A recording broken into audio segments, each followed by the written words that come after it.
ராஜாங்கம் வீட்டுக்கு பத்திரிகையாளர்லாம் வந்திருக்காங்க.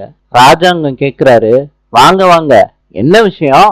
பத்திரிகையாளர் சொல்றாரு, உங்க மருமக தமிழ்ச்செல்வி +2ல மறுவாய்ப்பு தேர்வு எழுதி 600க்கு 600 மார்க் வாங்கி மாவட்டத்திலேயே முதல் மாணவியா வந்திருக்காங்க. உங்க மருமகளை கொஞ்சம் வர சொன்னீங்கன்னா நாங்க பேட்டி எடுத்துக்கிறோம் சார். தமிழ் வர்றாங்க. தமிழ் கிட்ட பத்திரிகையாளர்லாம் கேக்குறாங்க, நீங்க இன்னைக்கு இவ்வளவு பெரிய சாதனை பண்ணிருக்கீங்க, உங்க வீட்டுல யார் யாரெல்லாம் உதவி செஞ்சாங்க நீங்க தேர்வு எழுதுறதுக்குன்னு தமிழ கேக்குறாங்க பத்திரிகையாளர்லாம். உங்களுக்கும் பெரிய லட்சியம் இருக்கும் தமிழ், உங்களுக்கு மேற்கொண்டு படிச்சு என்ன ஆகணும் சொல்லுங்க தமிழ். ராஜாங்கம் தமிழ முறைச்சு பாக்குறாரு. தமிழ் என்ன சொல்றதுன்னு தெரியாம முழிச்சுக்கிட்டு இருக்காங்க பத்திரிகையாளர்கிட்ட எல்லாம். வீட்டுல உள்ள அத்தனை பேரும் பதறி போறாங்க இந்த நியூஸை கேட்டு. நாளை சந்திப்போம்.